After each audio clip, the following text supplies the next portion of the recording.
All sports is now underway across the state, but not all sports are created equal when it comes to COVID-19 safety.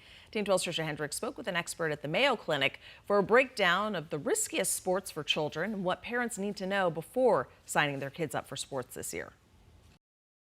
We have to weigh the risk versus the benefit of that return, and that's ultimately the million-dollar question. Dr. David Soma is a pediatric sports medicine specialist with the Mayo Clinic. He weighs in on the effects of COVID-19 in children and both the benefits and risks of sports participation. And the risk varies depending on what sport we're talking about. Low-risk sports, some examples would include golf, tennis, skiing. Sports you can play where you can easily practice social distancing, minimal contact, and no significant sharing of equipment. But there are plenty of high-risk sports when it comes to the potential spread of COVID-19. Football, hockey, wrestling, and basketball, which essentially require athletes to be in close proximity to one another, oftentimes sharing equipment, and sometimes even these activities are performed indoors. Dr. Soma says there are ways to make certain sports safer. Maintaining that greater than 6 feet of distance, utilization of masks, and then the hand hygiene and wiping down of equipment. For any child participating in sports,